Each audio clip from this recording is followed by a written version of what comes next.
Yo, dog, Kenny Boucher here, Next Level Painting, hitting you up on the literal best of all days. Coming to you from the Beats Lab in Hollywood, California. We're doing it again. Been a long time. Shouldn't have left you without a dope beat to step to. West Coast Guerrilla Battle Report. It's been years since we've done one of these. We used to make battle reports at the Long War. Then we stopped because people do it better than us, which is kind of the subject of this video. This is my Guerrilla Battle Report from my recent trip to the Dice Check Beats Lab down in San Diego.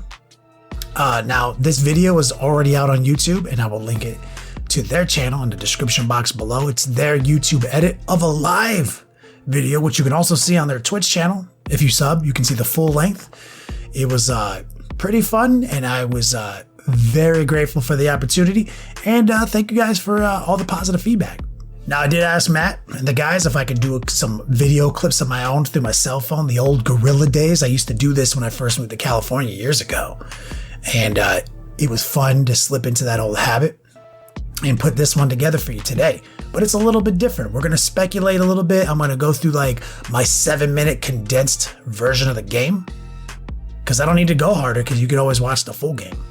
Nothing's better than an entire day of Warhammer 40K with your boys. Now, the cool thing about tournament life is that you are always making new friends, and today was a first meeting for all of us.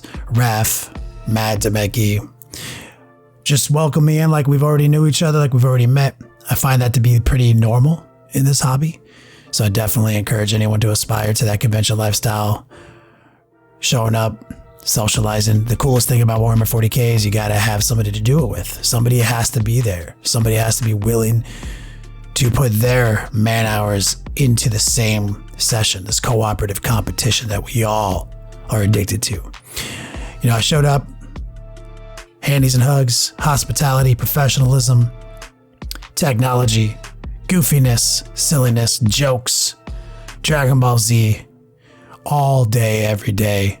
This is the best hobby in the world. I didn't get to do it for about a year, and today even concluded with some tacos and some drinks. Enough of that, let's do this thing. My boy Matt brought a girthy tiered list today. Length and girth, to be precise. He's got some Kraken love here, double Demasheron. He's got the Swarm Lord, a Hive Tyrant, about 40 Gaunts, some Lictors, some Rippers. Very deliberate choices in order to secure his secondaries while bringing that 700-point Harridan that lays down the heat. I respect it. It's fast, it's furious. Nidzilla's all day. He's going to be able to put some real serious pressure on me while also applying some gentle back pressure while securing his secondary objectives. He's got that Chronos style for the anti-psyker stuff, but also that Kraken double move action. Very powerful, but I am familiar with the way this list works. Now, this is my first 9th edition game, and this is my first time playing my new Death Guard. It's been a long time since I had a Death Guard army I painted in my own possession. Now, I've gone back and forth on certain units I was going to play. I chose to bring 2 Defilers because I put so much love into them, so much work. I don't think they're as good as the Haulers or the Plagueburst Crawlers, but I still think they're playable.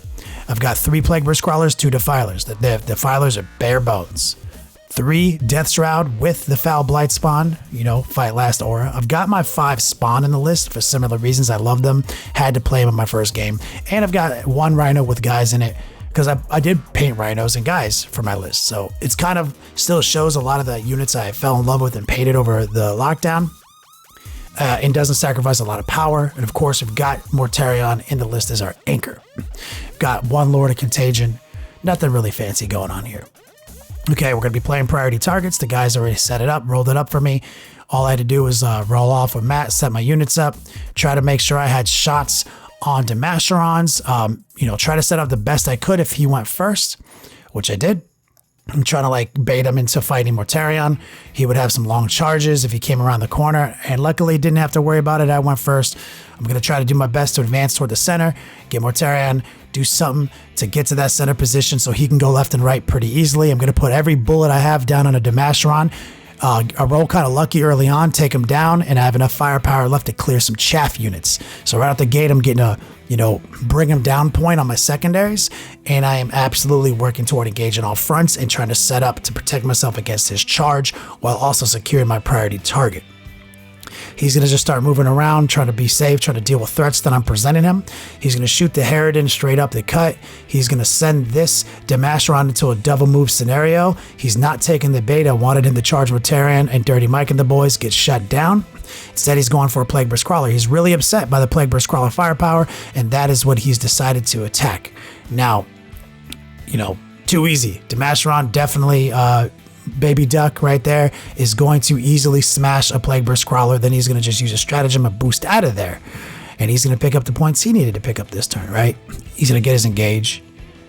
He's working toward deploy scramblers. He's just doing his thug life. He's got his priority target. But, I'm the first to score because I went first, so I pick up all my primary points right now. And now Mortarion is in a situation he didn't expect where he can actually get to the Harridan, which hindsight might have been a mistake to put the Harridan there on this narrow board edge. Maybe he should have just hovered it in his backfield and just waited a turn. But shit happens. He came right at me with the aggression, didn't do the damage he expected to do, and now Mortarion's going to try to capitalize while I advance with the Death Shrouds, maintain my position on the objective, stay redundant, and put bullets down range, try to kill a Demasteron. But I failed to actually kill a Demasteron. It's crazy. I'm down an entire Plague Burst Crawler, and I didn't roll quite as hot this turn, and he made a couple more saves. So at least Mortarion gets to the Harridan, hurts him, but does not kill him. So I didn't put up as many points in my second turn, but I still got my priority target, still working toward engage on all fronts, and we're going to just, try to keep working on the big ones as we move forward. Now, he's going to do his best in studio. Check a look at Raph. That's the Raph cam for everyone who was watching live. So he's going to absolutely figure out how to react to this. He's going to, bring up the old Hive Tyrant who's already been working on some spawn. He's going to be throwing down some smites. The Swarm Lord double moved himself over there. He's trying to body block the Harridan. He's going to bring the Demasteron in straight up to my Death Shrouds, and he may have at least temporarily forgotten about the Stench Vats here because I swing first. So I was actually able to pick up Bring It Down because of this move here. So I'm absolutely starting to run away with the points. We easily clear a Demasteron. Like I said, it might have just been a simple mistake. He might have been like, he might have just quit, temporarily forgot. Shit happens. My man was also operating almost no sleep as he was entertaining me. We also cleared the Harridan this turn. So backbreaker turn 3 ramped up. He lost all his big guys through an effort from all my guns and my big guys. He's bringing in his backfield. He's trying to take points where he can. He's going to be deploying the final scrambler. Mortarion's going to try to have to boost across the table, take another objective, and clear a unit. And we're just trying to put bullets where we can and keep our lead intact because he did select a good unit to complement his big units, so he is able to actually still kind of spring around the table. And again, the Raph Cam, the fastest man in the West right there doing his thing. If you were watching live, this is for you right here. So, going into the final turn, we're just standing strong, doing our thing, putting some bullets, staying objectives, riding it out. He's going to end the game. He's going to put up the final score. And by my math, I didn't have to work too hard here because I was going to win. And there was no way he could take these objectives from me. But he did stay positive and strong and fought for every point the entire game. As you can see, I pulled it out 78-66. And I could not imagine having a better opponent for my first game in 9th edition. I realize there's a lot of people out there breaking into the game. There's a lot of information to go through and unpack. It's not always easy. Some good channels out there. You can do some Google searches, but Google searches could lead you astray. So I'm going to do my best here to kind of answer that question. Why are Death Guards so good? They have a pretty low entry point with a super high ceiling, I would say. But let's distill it down into terms that are very, very fucking simple. Why are Death Guards so good? Well, because they can shoot and assault. They have dedicated and unique faction units that can shoot and assault. It's really simple in my opinion. Now everyone knows they've got tough units, right? We got -1 damage. We've got more toughness factor, more wounds. It's a tough army for sure. Everyone knows that. We also know that we have contagion auras, so we can debuff people and take their rerolls away and change their leadership. Change their toughness. There's so many things, right? And that's more like stuff to worry about, like more on the high level, right? Like how to put your units in the right place to maximize all your effects. A lot of times you get into trouble thinking that way, especially if you are kind of a beginner. So let me give you some insight into like why I chose the units I chose and how come I played it that way. In a game of 40K, oftentimes I view myself like me. I'm the fail rate. I'm the one who's going to make the mistakes. And the more complicated my overall battle plan is, the more likely it is I'm going to make a mistake. There's a lot of people out there who are incredible at this game, and they can define or even track their loss rate by how many errors they make. Like that's how few they make. Me, however, if I second guess myself, oftentimes that's the mistake. So you're going to see in my first game, I kept it real simple. None of that high end shit, right? I've got contagion auras, but I'm not doing anything to put him places. I'm kind of just like letting him get into the auras. I'm not like really making any aggressive moves to do that. I've got really tough units that put bullets on chins, right? We've got Plague Burst Crawlers with Entropy Cannons. So the Entropy Cannons are really good last cannons that reroll ones to wound. The mortar doesn't need line of sight and can clear units that I can't see. So if I fucked up and I put my shit in the wrong place and I can't see things, I always know I can still shoot something.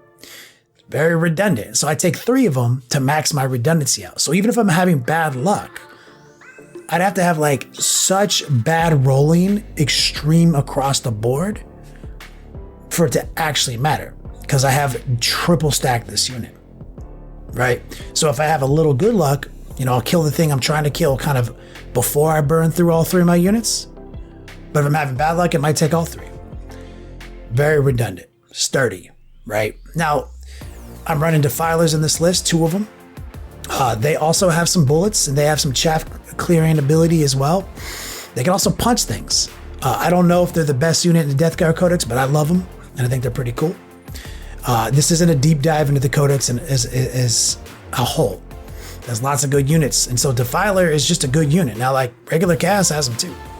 But in the Death Guard Codex, I like it. I like that it can regenerate wounds. I like that it adds these 3 flat damage Defiler cannon rounds. I like that, it can hit people really hard if they get close. I like how it's like a backup plan.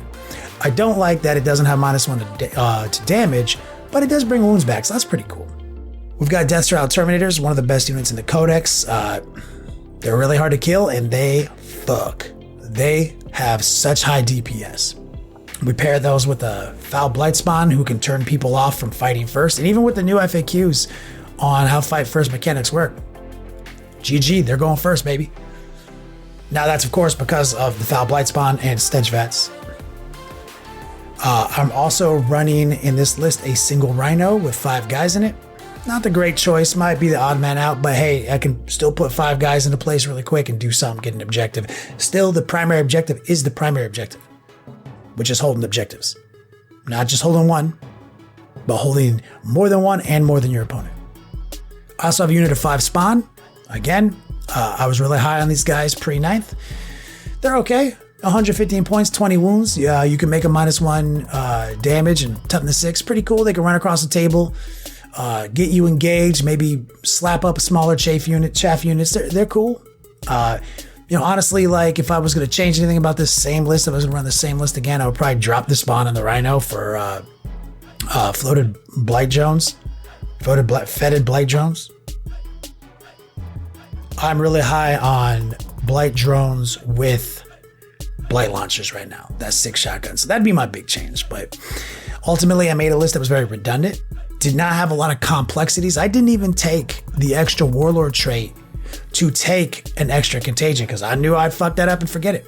It's my first game. I'm not a stranger to playing Warhammer. I've been playing it for years and I played a lot of 8th edition, but I knew the more complex things, the more I'd be my own enemy. So I just took a simple Warlord trait on my Lord of Contagion, Hulk Physique, right? Makes it so you can't wound him on 1, 2, or 3. Gives him an extra wound. Real simple, real basic. Right, I take Inexorable as my play company because it has a very utility stratagem that I can basically jack somebody up on their charge roll. If they were like kind of right at that sweet spot to charge me, I play that 1 CP stratagem +2 to their charge range. Just one thing to remember, right? So why are Death Guard so good? Well, they shoot and they assault.